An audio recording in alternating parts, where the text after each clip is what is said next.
নমস্কার, কেমন যাবে শেয়ার বাজার? আমি প্রথমেই দুটো বক্তব্য দিয়ে শুরু করছি। Investor should be more like watching paint dry, watching glass grow.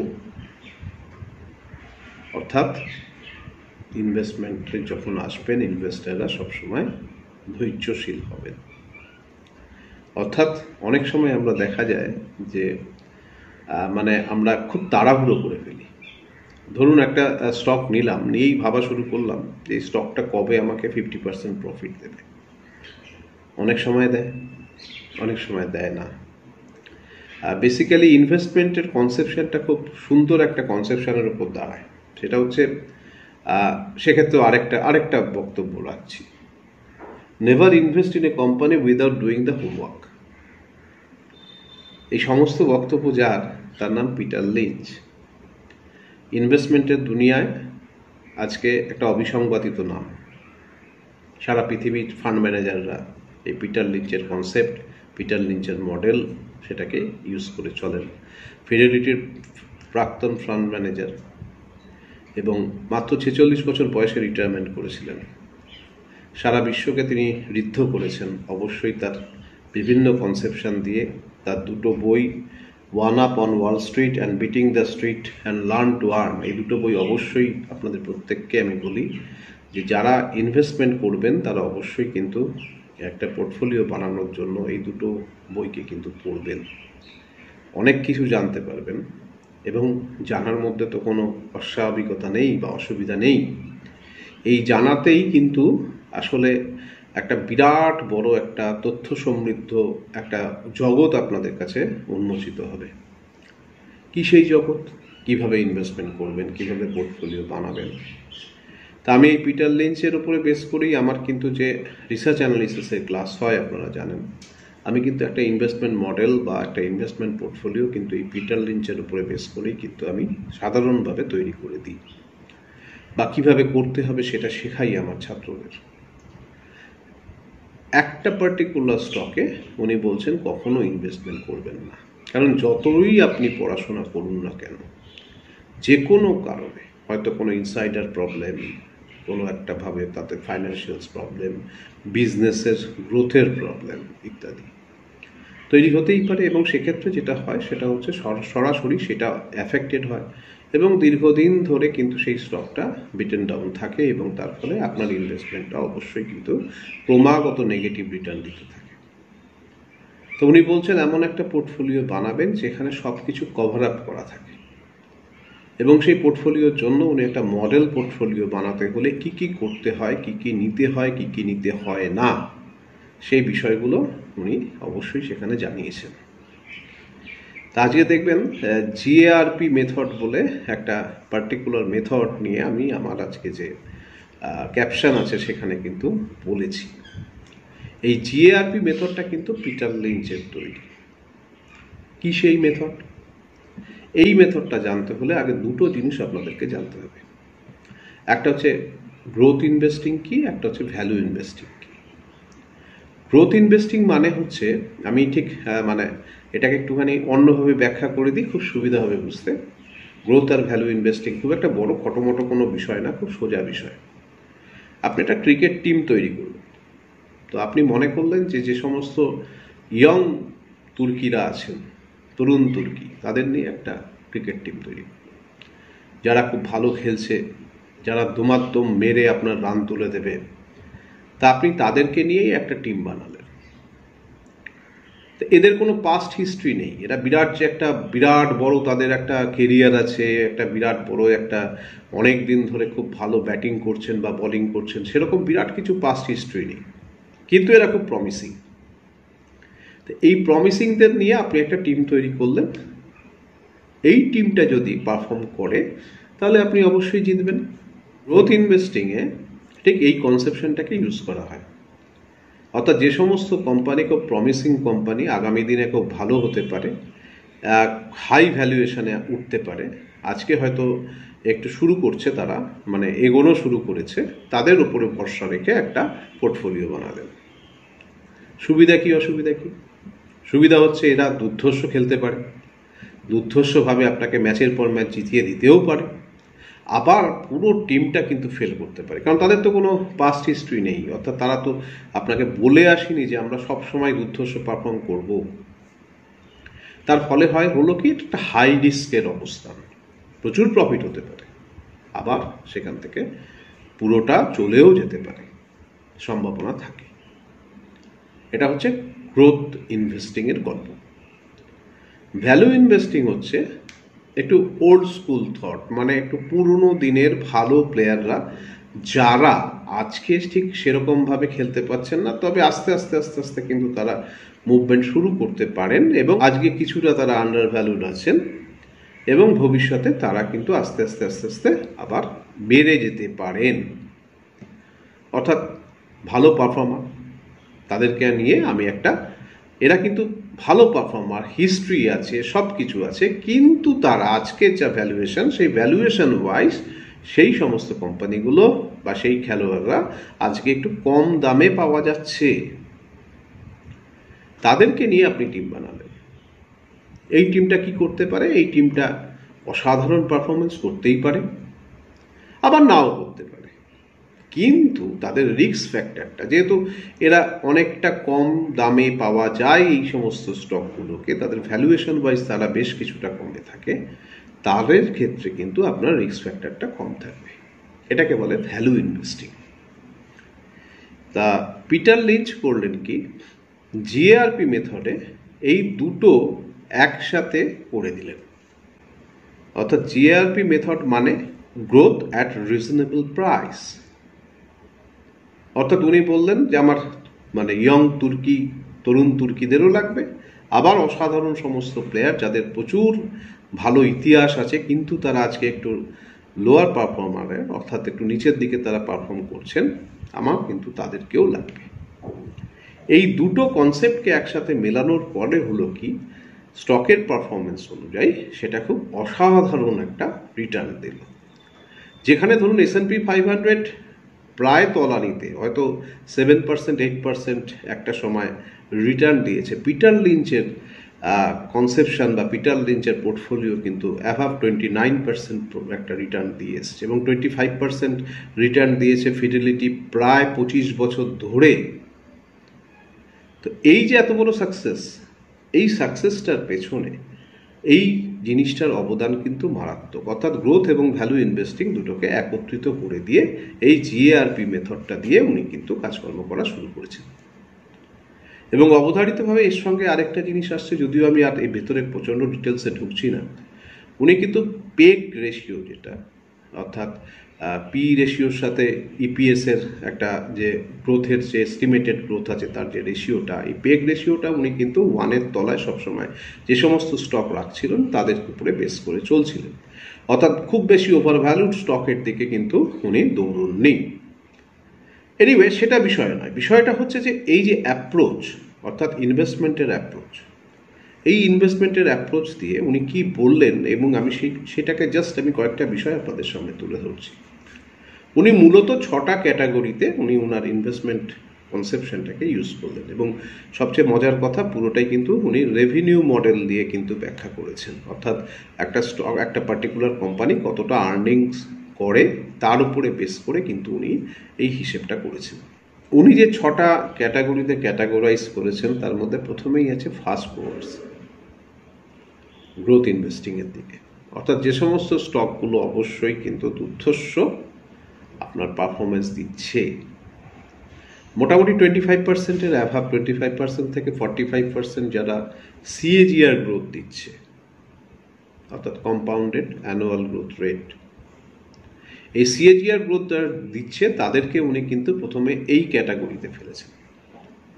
এই ক্যাটাগরির বেসিক্যালি খুব সুবিধা এবং অসুবিধাটা কি, এরা কিন্তু হাই রিটার্ন দেবে আপনাদেরকে এবং খুব অসাধারণ মুভমেন্ট দেবে। অর্থাৎ এখানে কিন্তু টোটাল সিস্টেমটাকে মুভমেন্টের দিকে যদি বলেন, অর্থাৎ স্টক প্রাইসের মুভমেন্ট ইন্ডেক্সের মুভমেন্টের সাথে কোরিলেট করে কতটা মুভমেন্ট করবে, সেটা কিন্তু এই ফাস্ট গ্রোয়ার্স অবশ্যই আপনাদেরকে একটা সুবিধাজনক জায়গা দেবে। অর্থাৎ এখানে তরুণ তুর্কিরা কিন্তু ব্যাট চালিয়ে খেলবে। এর পরের যে পোর্শনটাতে রাখছেন উনি, সেটাকে বলছেন ইন বিটুইনার্স বা স্টলওয়ার্স। এদের কিন্তু রেভিনিউটা হচ্ছে 15 থেকে 25% অ্যানুয়াল গ্রোথ রেট। অবশ্যই এদের বক্তব্য কি, এরা হচ্ছে ফাস্ট মুভার্সের মতো অত অসাধারণ মুভমেন্টে যাবে না, কিন্তু আবার আপনাকে খুব বাজেভাবে মুশকিলেও ফেলবে না। এই সমস্ত স্টকটা হচ্ছে কিন্তু দুটো প্যাটার্নের একটা মিশ্রণ, অর্থাৎ 15 থেকে 25%-এর মধ্যে কিন্তু এদের গ্রোথ রেটটা থাকবে। এবং এরা কিন্তু প্রত্যেকে ভালো কোম্পানি। অবশ্যই কিন্তু প্রত্যেকটা ক্ষেত্রেই অবশ্যই পড়াশোনাটা হবে যে বেসিক্যালি কিন্তু আমরা এখানে প্রত্যেকটা সময় কিন্তু কতগুলো জিনিস মেনটেন করব।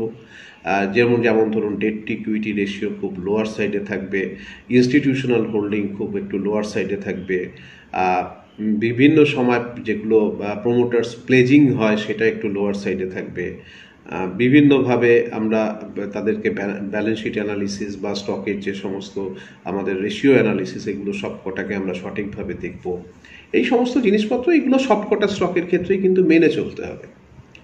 যাই হোক, যেটা আসছিলাম সেটা হচ্ছে এই ইনবিটুইনার্সের ক্ষেত্রে, অর্থাৎ এই স্টলওয়ার্সের ক্ষেত্রে আমরা কিন্তু তাদেরকে একটুখানি কনসিডারেশন দেব রেভিনিউর দিকটা।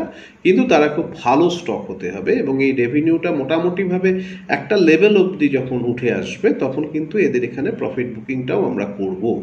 অর্থাৎ সেই জায়গাতে যখন আমরা মোটামুটি বললাম কত 25% অবধি এই মুভমেন্টটা আমরা যে সমস্ত স্টক রাখছে তাদেরকে নেব, এবং তারা যখন একটুখানি হায়ার সাইডে চলে যাবে তখন আবার সেখানে প্রফিট বুকিংটাও করব। 3 নম্বর যেটা আসছে সেটা হচ্ছে স্লো গ্রোয়ার্স, যে সমস্ত কোম্পানি খুব ভালো ডিভিডেন্ড দেয়, লার্জ ক্যাপ কোম্পানি। মোটামুটিভাবে ধরুন 7 to 8% আমাদের জিডিপি আছে, তা জিডিপিটা থেকে একটু যদি ইনক্রিজটা করিয়ে দেওয়া যায়, অর্থাৎ ধরুন 8 to 10% যারা রেভিনিউ গ্রোথ দিচ্ছে, অবশ্যই তাদেরকে কিন্তু আমরা এই জায়গাটায় রাখবো। তবে ক্ষেত্রে সেটা খেয়াল রাখতে হবে, এরা কিন্তু প্রত্যেকে খুব ভালো ডিভিডেন্ড পে করবে। সেই সমস্ত কোম্পানিগুলোকে অবশ্যই আমরা এই জায়গাটায় রাখবো। এরা কিন্তু ব্যাকবোন, আপনাদের যেটা বললাম ভ্যালু ইনভেস্টিংয়ের জায়গা কিন্তু অবশ্যই এরা থাকবে। দেখুন দুটোকে কি সুন্দর উনি মিলিয়ে দিয়েছেন। তারপরের যে সেকশনটায় আসছি সেই সেকশনটাকে বলা হয় সাইক্লিক্যালস। যে সমস্ত কোম্পানির প্রফিট এবং রেভিনিউ এরা আপ অ্যান্ড ডাউন করে, অর্থাৎ যে সমস্ত কোম্পানি ধরুন কখনো খুব ভালো প্রফিট মার্জিন বার করতে পারছে, কখনো বা একটু কমে যাচ্ছে, এই সমস্ত কোম্পানিগুলোকে চিহ্নিতকরণ করে, অর্থাৎ যারা খুব ভালো কোম্পানি কিন্তু এই মুহূর্তে খুব ভালো প্রফিটেবল জায়গায় নেই কিন্তু সেখানে প্রচণ্ড অপরচুনিটি আছে, সেই সমস্ত স্টকগুলো আগামী দিনে খুব ভালো প্রফিট বা রেভিনিউটা তৈরি করতে পারবে, সেই সমস্ত কোম্পানিগুলোকে একটু অল্প দামে ধরে আবার যখন সেটার দামটা একটু বেড়ে যাবে, অর্থাৎ সেখানে যখন প্রফিট বা রেভিনিউটা তখন যারা ঠিকঠাক করে উঠতে পারবে তখন আবার সেই সমস্ত স্টকগুলো থেকে বেরিয়ে যাওয়া। বছরের বিভিন্ন সময় বিভিন্নভাবে এগুলো এফেক্টেড হয়, আপনারা জানেন। বিভিন্ন কোয়ার্টার টু কোয়ার্টার এই সমস্ত স্টকগুলোকে একটা সুইংয়ের মধ্যে থাকে, একটা আপ অ্যান্ড ডাউন সুইংয়ের মধ্যে থাকে। এই সমস্ত স্টকগুলোকে কিন্তু পার্টিকুলারলি এই সেক্টরে উনি ফেলেছিলেন। এরপরে চলে আসছে হচ্ছে টার্ন অ্যারাউন্ড কোম্পানি। এটাতেই কিন্তু সবচেয়ে বড় মজা, অর্থাৎ তরুণ তুর্কিদের কিন্তু এখান থেকেই উনি পিক আপ করেছিলেন। এই টার্ন অ্যারাউন্ড কোম্পানিগুলোর ক্ষেত্রে আপনাদেরকে অবশ্যই খেয়াল রাখতে হবে যে সমস্ত কোম্পানিগুলো আজকে ধার দেনায় একেবারে বিপর্যস্ত, ভ্যালুয়েশনটা একেবারে ডাউন সাইডে চলে গেছে, পরিষ্কার এর আর কোনো ভবিষ্যৎ নেই, কিন্তু এদের একটা বিরাট বড় একটা সামনের দিকের একটা প্রবাবিলিটি তৈরি হতে পারে, এই সমস্ত স্টকগুলোকে খুঁজে বের করা কিন্তু একটুখানি চাপের কাজ। এবং এই চাপটাকে কিন্তু উনি খুব সুন্দরভাবে ডিসক্রাইব করেছেন যে পার্টিকুলার আপনি তখনই সেই কোম্পানির পেছনে আপনি ইনভেস্টেড হবেন যদি তার সম্পূর্ণ ইতিহাস এবং সামনের ভবিষ্যৎ দুটো সম্পর্কে আপনার কিন্তু একটা সম্যক ধারণা থাকে। কোনো স্টককেই কিন্তু কখনোই সেইভাবে নেওয়া যাবে না, এই অমুকে বলেছে এই স্টকটা ভবিষ্যতে চলবে অতএব নিয়ে নিই, তা নয়। এই স্টকগুলো সম্পর্কে একটু পড়াশোনা করা দরকার। এই স্টকগুলোতে কিন্তু উনি অ্যালোকেশন ওয়াইজ খুব কম করতে বলেছেন, কিন্তু এই স্টকটাতে এই ধরনের কিছু স্টক কিন্তু থাকবে। এরা কিন্তু সেই পুরনো দিনের সেই পিন চিটারদের মতো আর কি, এসে দমাদ্দুম চালিয়ে খেলে রান তুলে দিয়ে বেরিয়ে যাবে। এই পার্টিকুলার সেক্টরটাতে অবশ্যই কিন্তু খুব দায়িত্বশীল হয়ে কিন্তু স্টক চুজ করতে হবে। লাস্ট যে পোর্শনটা আসছে সেটা হচ্ছে অ্যাসেট প্লেয়ার্স। অ্যাসেট প্লেয়ার্স হচ্ছে সেই সমস্ত স্টক যাদের ভ্যালুয়েশন ওয়াইজ কিন্তু তারা অনেক কমে পড়ে আছেন, অর্থাৎ তাদের মার্কেট ক্যাপিটাল যদি দেখেন অনেকটা নিচের দিকে, কিন্তু তাদের যে অ্যাসেট আছে বাজারে সেই অ্যাসেটটা যদি ভ্যালুয়েশন করা হয় তাহলে কিন্তু এখান থেকে একটা বিরাট বড় কিন্তু একটা তাদের আপ মুভমেন্ট সম্ভব। এই জায়গাটাতেও কিন্তু উনি সেই ভ্যালু ইনভেস্টিংয়ের গল্পই বলেছেন। অর্থাৎ ভ্যালু ইনভেস্টিংয়ের জায়গায় তাহলে কে কে থাকলো? ভ্যালু ইনভেস্টিংয়ের জায়গায় অ্যাসেট প্লেয়ার্স থাকলো এবং স্লো গ্রোয়ার্স থাকলো। এরা দুজন, এটা কিন্তু কমপ্লিটলি ভ্যালু ইনভেস্টিংয়ের জায়গায় থাকলো। যেটা গ্রোথ ইনভেস্টিংয়ের জায়গায় থাকলো তারা কারা থাকলো? গ্রোথ ইনভেস্টিংয়ের জায়গায় থাকলো কিন্তু পার্টিকুলারলি ফাস্ট গ্রোয়ার্স এবং কিন্তু অবশ্যই টার্ন অ্যারাউন্ড কোম্পানি। এটা কিন্তু অবশ্যই কিন্তু গ্রোথ ইনভেস্টিংয়ের জায়গা থাকলো। আর মাঝে কে পড়ে থাকলো? মাঝে পড়ে থাকলো স্টলওয়ার্সরা। এই স্টলওয়ার্স বা ইন বিটুইনার্সরা, এই স্টলওয়ার্স বা ইন বিটুইনার্স এই দুজনের মধ্যে কিন্তু একটা সেতু বন্ধন করলো। ঠিক এইভাবেই কিন্তু উনি একটা পোর্টফোলিও বানাতে বলেছেন। এই পোর্টফোলিওটা যদি বানান আপনারা অবশ্যই একটু খাটাখাটনি করে বানাবেন। বেশ কিছু ভালো পোর্টফোলিও তৈরি করাই যেতে পারে এইভাবে। সামনের দিনে মার্কেট যদি একটু কারেকশনে আসে তাহলে অবশ্যই সেই সমস্ত জায়গা থেকে অবশ্যই একটা খুব ভালো পোর্টফোলিও তৈরি করতেই পারেন আপনারা। এই পোর্টফোলিও বানানোর সময় অবশ্যই কিন্তু আপনারা পিটার লিঞ্চের এই কনসেপ্টকে যদি ইউজ করেন তাহলে দেখবেন যে মোটামুটি সমস্ত দিকটা কিন্তু উনি কভার করেছেন। আরেকটা জিনিস খেয়াল রাখবেন, কোনো সময় একটা সেক্টরকে বেস করে কিন্তু পোর্টফোলিও বানাবেন না। অর্থাৎ ডিস্ট্রিবিউশনটা কিন্তু সেক্টর ওয়াইজ কিন্তু আলাদা আলাদাভাবে থাকবে। মোটামুটি যে সমস্ত স্টক, অবশ্যই লার্জ ক্যাপ স্টকে বানানোর চেষ্টা করবেন বেশি মাত্রায়। একটা ভালো স্টক, সুন্দর স্টক, দীর্ঘদিনের ইতিহাস আছে, সেই সমস্ত স্টকগুলোর পেছনে কিন্তু বেশি আপনাদের ভাবনাটা থাকবে। এবং এই ইনভেস্টমেন্টটা যদি মোটামুটিভাবে ঠিকঠাক রাখা যায়, আমার মনে হয় এই সমস্ত স্টকগুলোর এইভাবে যদি পোর্টফোলিও বানান তাহলে অ্যাভারেজে 20 to 25% রিটার্ন ইয়ারলি এটা কিন্তু পাওয়া যেতে পারে। তো সেইভাবে আপনারা পোর্টফোলিও বানাবেন অবশ্যই। মানে সেক্ষেত্রে সমস্ত দিক বিচার করে, পড়াশোনা করে, আরও ডিটেলসে পড়াশোনা করে, এখন তো পড়াশোনার অনেক উপায় আছে, সেই সমস্তগুলো দেখে অবশ্যই একটা ভালো ফান্ডামেন্টালি একটা স্ট্রং পোর্টফোলিও বানাবেন। কারণ পোর্টফোলিও বানানোর দিন কিন্তু আগামী দিনে আসছে। আমি সেই কারণেই আজকে কিন্তু এই এপিসোডটা করলাম। অর্থাৎ এই ভ্যালু ইনভেস্টমেন্টের জন্য বা গ্রোথ ইনভেস্টমেন্টের জন্য কিন্তু আগামী দিনে খুব সুন্দর একটা মার্কেট তৈরি হতে যাচ্ছে। এবার আসি ক্লাস নিয়ে।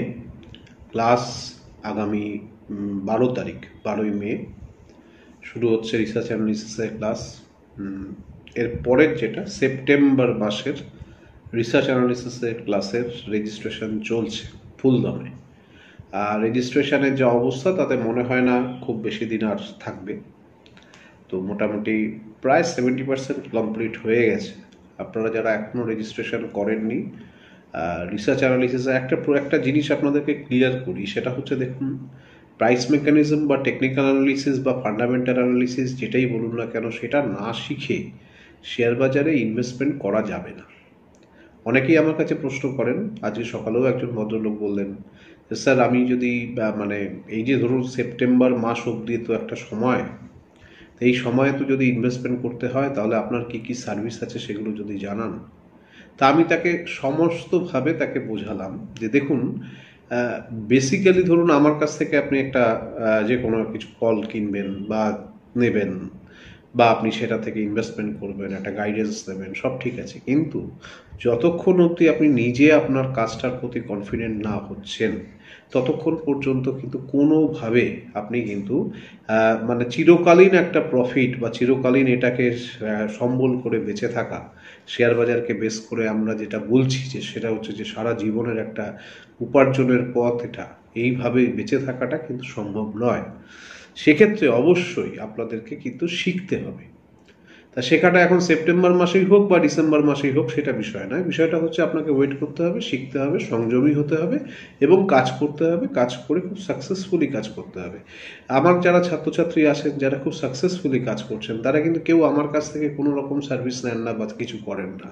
তারা কিন্তু নিজেরাই নিজেদের কাজটা করছেন। এতে আমার কোনো অসুবিধার জায়গা নেই। আমি কিন্তু চাই আপনাদের মতো মানুষ যারা শেয়ার বাজারটাকে উপার্জনের পথে একটা বিরাট বড় একটা সম্বল করছেন, তারা নিজেরা স্বাবলম্বী হন, এর মধ্যে কোনো অন্যায় কিছু নেই। এটা একদম সরাসরিভাবে কিন্তু একটা মুভমেন্ট বলতে পারেন, একটা আলাদা ধরনের মুভমেন্ট নিজেদের স্বনির্ভর হওয়ার ক্ষেত্রে। যাই হোক, অনেক কিছু বলে ফেললাম। সেপ্টেম্বর মাসের জন্য যারা অবশ্যই রিসার্চ অ্যানালিসিসের জন্য যারা করবেন বলে ঠিক করেছেন, ইমিডিয়েটলি রেজিস্ট্রেশনটা করে নিন, কারণ হাতে কিন্তু আর বেশি সময় নেই, রেজিস্ট্রেশন কিন্তু শেষ হয়ে যাবে।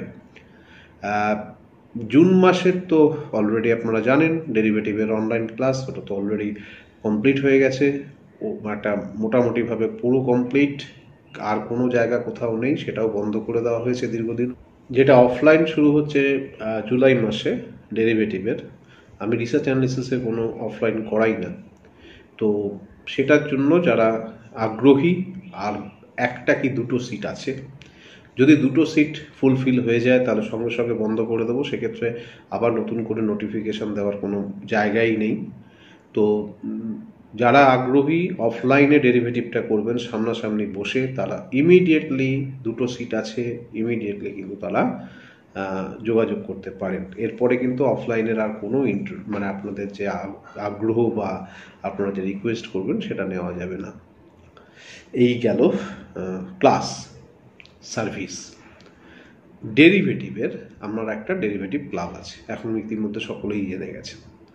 এই ডেরিভেটিভ ক্লাবের মূল কী হয় সেটা আরেকবার বলি, অনেকে অনেক সময় জিজ্ঞেস করেন স্যার এর মধ্যে কী পাওয়া যাবে। ডেরিভেটিভ ক্লাবে আমি সাধারণভাবে আপনাদের যে সমস্ত কোয়ারিজ থাকে সেগুলোকে উত্তর দেওয়ার চেষ্টা করি, পুরো সবকটা কোয়ারিজই সাধারণভাবে উত্তর দেওয়া হয়। প্রতি বুধবার এবং রোববার বা শনিবার এই ডেরিভেটিভ সেশনটা হয়।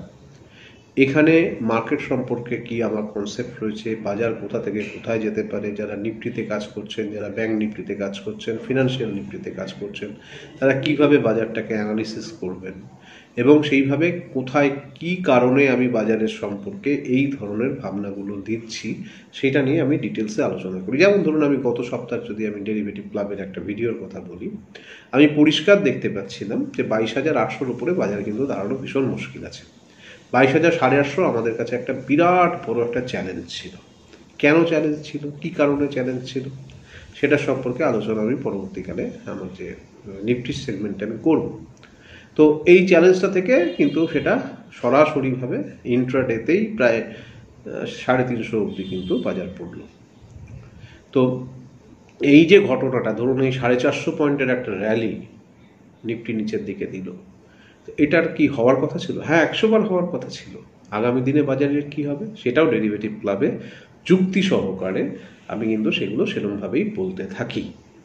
এটা বুধবার আর শনিবার, আমি সাধারণত বুধবার, যেহেতু বৃহস্পতিবার দিন নিফটির এক্সপায়ারি থাকে, বুধবার দিন রাত্রিবেলা করা হয়, আর শনিবার দিনকে করা হয় সোমবার থেকে, যাতে বাজারটাকে ধরা যায় ঠিক করে। তো এই হলো ওটার মধ্যে থাকে। তার সঙ্গে থাকে হচ্ছে মান্থলি পুট সেলিং আইডিয়া থাকে, সাধারণভাবে ঠিকঠাকই চলছে।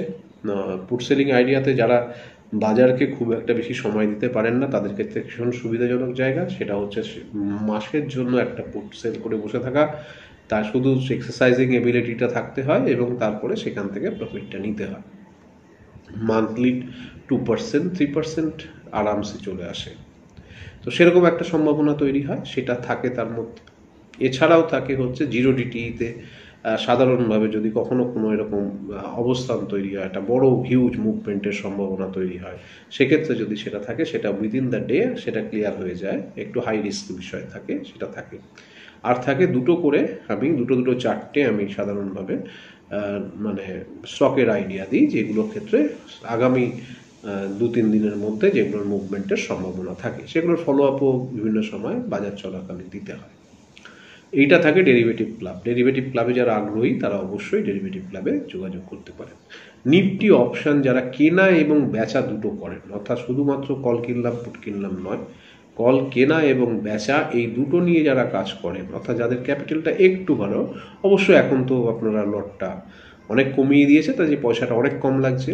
তো কাজেই সবাইকে বলছি, যারা শুধু নিফটি কিনে কাজ, অপশান কিনে কাজ করেন, করবেন না, করবেন না, করবেন না। সরাসরিভাবে কিন্তু স্ট্র্যাটেজি মেনটেন করে কাজ করুন, আরামসে পয়সা করা যায়। তো তো সেক্ষেত্রে যারা নিফটি অপশানে কাজ করেন তাদের জন্য একটা অপশানের প্যাকেজ আছে, এবং যারা স্টক অপশানে কাজ করেন তার জন্য অবশ্যই একটা স্টক অপশানের প্যাকেজ আছে। এছাড়া আছে যারা স্টক ফিউচারে কাজ করেন তাদের অবশ্যই স্টক ফিউচারের জন্য একটা আলাদা প্যাকেজ আছে। এই সার্ভিসগুলো যারা নিতে চান তারা অবশ্যই যোগাযোগ করবেন। আর যারা এমনি সুইং ট্রেডিংয়ে কাজ করেন, ছোট ছোট সুইং, 2 দিন 3 দিন 4 দিনের সুইংয়ে কাজ করেন, তাদের জন্য একটা সুইং ট্রেডিংয়ের প্যাকেজ আছে। আমি খুব শীঘ্রই আগে এই বিষয়টি বলে নিই, তারপর আরেকটি বিষয় সম্পর্কে আপনাদের জানাই। সেটা হচ্ছে যে এই যে সুইং ট্রেডিংয়ের কনসেপ্টটাতে আপনারা যারা চান কাজ করতে, তারা আমার চ্যানেলটা যে সাবস্ক্রাইব করেছেন তার একটা স্ক্রিনশট দিয়ে পাঠালেই আপনি ডিটেলসটা জেনে নেবেন।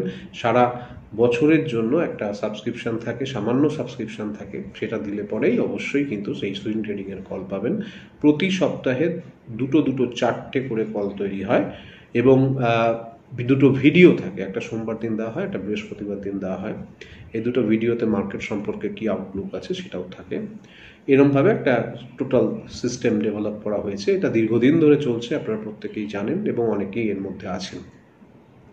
আরেকটি বিষয় যেটা বলছিলাম, একটা রিকোয়েস্ট আসছিল, সেটা হচ্ছে যে একটু লং টার্ম ইনভেস্টমেন্ট, ধরুন 3 মাস 4 মাস, এই লং টার্ম ইনভেস্টমেন্টের জন্য যদি কোনো সার্ভিস চালু করা যায়, আমি খুব শীঘ্রই এরকম আমি একটা সার্ভিস চালু করতে চলেছি, যাতে একটু লং টার্মে যারা ইনভেস্ট করেন তাদের জন্য কিন্তু এটা খুব সুবিধাজনক হবে। এই সুইংগুলো কিন্তু এই উইদিন 3 days 4 days সুইং নয়। এই সুইংগুলো মোটামুটিভাবে ধরুন 15 দিন, 1 মাস, 1.5 মাস, 2 মাস, এই সুইংগুলোতে একটা ভালো প্রফিটের সম্ভাবনা তৈরি হলে সেই বিষয়টা থাকবে। যেটা আপনারা জানেন, আমি গত বোধহয় মার্চ মাসে আমি যে করেছিলাম, মার্চ মাসে যেটা আমি একটা সিম্পোজিয়াম করেছিলাম, সেখানে কিন্তু এই ধরনের বেশ কিছু স্টকে আমি কিন্তু 50টা স্টক, কম না, 50টা স্টকে আমি এই ধরনের আইডিয়া দিয়েছি, এবং তার ফলাফল হিসাবে যেটা হয়েছে সেটা হচ্ছে সেই স্টকগুলো একটা হিউজ মুভমেন্ট কিন্তু আমরা দেখতে পেয়েছি এই শুরু সময়ের মধ্যে। কোথাও কোথাও দেখবেন ফেসবুকে অলরেডি আমি দিয়েছি একটা স্টক 45% 50% মুভমেন্ট কিন্তু এইটুকু সময়ের মধ্যে করেছে। তার মানে এই জিনিসগুলো হতে পারে বা হওয়ার সম্ভাবনা তৈরি হচ্ছে। তো এই ধরনের একটা সার্ভিস নিয়ে আসার সম্ভাবনা আছে। আর জুন মাসের তো সিম্পোজিয়ামের কথা আপনাদের আর নতুন করে কিছু বলার নেই, কারণ আর তো নেওয়াও যাবে না। প্রচুর মানুষ ওখানে যোগাযোগ করেছেন, অলরেডি এনলিস্টেড হয়েছেন। 8 তারিখে আমাদের এটা হচ্ছে, অবশ্যই অনলাইন সিম্পোজিয়াম, আপনারা ইতিমধ্যেই সেখানে যোগাযোগ করেছেন, সেটা নিয়ে আর আমি আর নতুন করে কিছু বলছি না, সেটা তো অলরেডি আপনারা জানেন। নিফটিতে একটা দুর্ধর্ষ মুভমেন্ট দেখলেন গতদিন, 22,800 ছুলো, একেবারে টপ লেভেলটাকে ধরে সেখান থেকে একটা হিউজ ডাউনসাইড র্যালি। এটা কি হওয়ার ছিল? অবশ্যই ছিল। আপনারা যারা ডেরিভেটিভ ক্লাবে আছেন আমার সাথে, তাদের কাছে তো আমি ইতিমধ্যেই বললাম যে তাদের কাছে আমি বিষয়টা ক্লিয়ার করেছিলাম। কি ক্লিয়ার করেছিলাম? যে 22,850 না ভাঙলে বাজারে কিন্তু আপসাইড মুভমেন্টের জন্য যে ইমপ্লয়েড ভলাটিলিটিটা দরকার সেটা কিন্তু কিছুতেই আসছে না। তাহলে এটা যদি না আসে তাহলে কি হবে?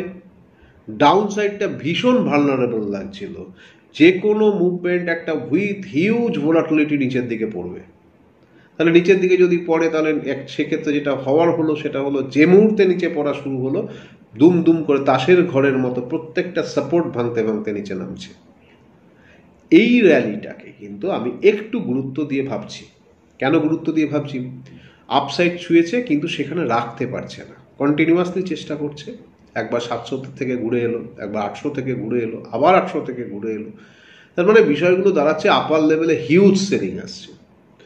এই সেলিংগুলো আলটিমেটলি যখনই স্মার্ট মানি এই সেলিংগুলো করছে, তখন কিন্তু সবসময় খেয়াল রাখতে হবে যে বাজারের কিন্তু আপসাইড মুভমেন্টটা কিন্তু ক্যাপড হচ্ছে।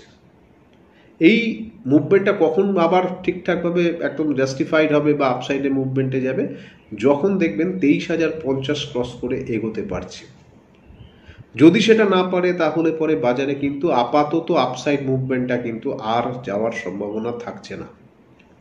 যারা বড় বড় পোর্টফোলিও হোল্ড করছেন, যাদের প্রচুর টাকা ইনভেস্টেড আছে, আমি অধিকাংশ ক্ষেত্রে আমার কাছে যারা অনেকে পোর্টফোলিও ম্যানেজ করেন তাদেরকে আমি ইতিমধ্যেই বলা শুরু করে দিয়েছি, আপনারা কিন্তু পোর্টফোলিও পজিশন যতটা পারবেন হালকা করুন। কারণ বাজারে কিন্তু একটা পরিষ্কার বোঝা যাচ্ছে আপসাইডে কিন্তু খুব মুভমেন্টগুলো কিন্তু ভীষণ রকম কিন্তু চাপে পড়ে যাচ্ছে। এফআইআই বাইং হচ্ছে না, এফআইআই তো সেল করেই চলেছে। ওভারঅল ইকোনমি স্ট্যাটাস আমি আগে বহুবার বলেছি ভীষণ খারাপ। সামান্য যেটা গভর্নমেন্ট স্পেন্ডিংয়ের জন্য বাজার বাড়ছে সেটা একটা নির্দিষ্ট কয়েকটা সেক্টরে বাড়ছে, সেটা আমাদের সামনে ইলেকশনের রেজাল্টের পরে কি পজিশন তৈরি হবে সেটা নিয়ে অবশ্যই আসছে। এর মধ্যে মার্কেট ভোলাটিলিটি বাড়বে, স্বাভাবিকভাবেই বাড়বে, কারণ এর মধ্যে বাজারের বিভিন্ন রকম খবরগুলো ইনক্যাস্ট হবে। সব মিলে ঝুলে কিন্তু খুব একটা সুবিধাজনক জায়গায় কিন্তু নেই। কাজেই সেক্ষেত্রে নিজেদের ইনভেস্টমেন্টগুলো অনেকেই প্রচুর প্রফিটে আছেন, প্রফিট বুকিং করাটার মধ্যে কোনো অন্যায় নেই। আবার যদি পরবর্তীকালে মুভমেন্ট শুরু হয় দেখা যাবে, তখন আবার নতুন করে আমরা এগোবো। কারেকশানটা যদি পড়ে তখন সেক্ষেত্রে একটা অনেক কম দামে পাওয়ার সম্ভাবনা তৈরি হবে। আপাতত যেটা নিফটির ক্ষেত্রে দেখছি সেটা আমি বলি। আপাতত যেটা আমি দেখছি 21,873 অবধি বাজারে চলে আসার সম্ভাবনা। যতক্ষণ পর্যন্ত 21,873 এবং 21,296 এই দুটো রিট্রেসমেন্ট লেভেল যতক্ষণ পর্যন্ত না ভাঙছে, বাজারে কিন্তু নেগেটিভ, কমপ্লিটলি নেগেটিভ হয়ে গেছে এই মুভমেন্ট, সেটা কিন্তু বলা যাবে না। 21,873, 21,296 এবং 20,830 এই তিনটে হচ্ছে খুব ভালো ভালো সাপোর্ট এরিয়া। আমি ওয়েট করছি এই তলার লেভেলগুলো যে কোনো একটা কিন্তু অবশ্যই আপাতত চ্যালেঞ্জড হবে। ওপরের দিকে 22,000, আমি আবার বললাম 22,850 উপরে যতক্ষণ বাজার ঠিকঠাক চলতে না পারছে এবং 23,050 উপরে যতক্ষণ বাজার দাঁড়াচ্ছে ততক্ষণ কিন্তু ডাউন সাইডে চলে আসার সম্ভাবনাটা বেড়ে গেছে। উপরের দিকে 23,250 এবং 23,720 হচ্ছে আলটিমেট রেজিস্ট্যান্সের জায়গা। বাজার সম্পর্কে আমি খুব একটা বুলিশ কিন্তু এই মুহূর্তে হলাম না।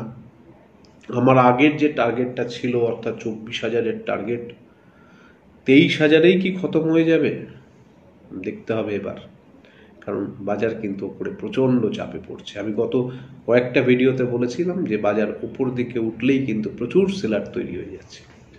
এখনো পর্যন্ত কিন্তু সেটাকেই আমি সেই ভাবনাটাকেই ধরে রাখলাম। ব্যাংক নিফটির ক্ষেত্রে 48,700 একটা খুব ইম্পর্টেন্ট লেভেল, খেয়াল রাখবেন। 48,700 তলায় যদি চলতে শুরু করে তাহলে পরে ব্যাংক নিফটি 47,904 এবং 47,258 অবধি নেমে যাবে।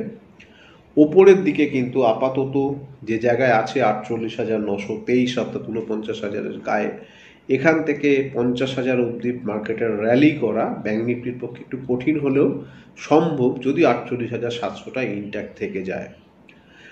নিফটি যদি পরে ব্যাংক নিফটি কি পড়বে না? না, অবশ্যই দুজনের মধ্যে কোরিলেশন আছে, তবে ব্যাংক নিফটি কিন্তু একটু সলিড লাগছে নিফটির থেকে। নিফটিতে যে ধরনের সেলিং আসছে উপর থেকে, ব্যাংক নিফটিতে কিন্তু সেই ধরনের হিউজ মাপের কিন্তু সেলিং আসছে না।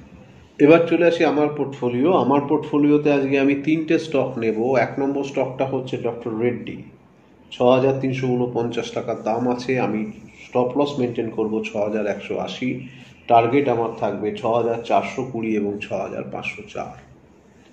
দ্বিতীয় যে স্টকটা নেব নিউক্লিয়াস সফটওয়্যার, 1,381 টাকা দাম, 1,330 টাকা স্টপ লস থাকবে, 1,410 এবং 1,435 আমার টার্গেট থাকবে। অ্যালেম্বিক ফার্মা বা এপিএল লিমিটেড, এটা থাকবে, একটা 1,024 টাকা দাম, 985 টাকা আমার স্টপ লস থাকবে, 1,053 এবং 1,085 টাকা আমার টার্গেট থাকবে। তাহলে আজকে এইটুকু থাকলো। অনেকগুলো বিষয় নিয়ে দীর্ঘক্ষণ ধরে আলোচনা করলাম।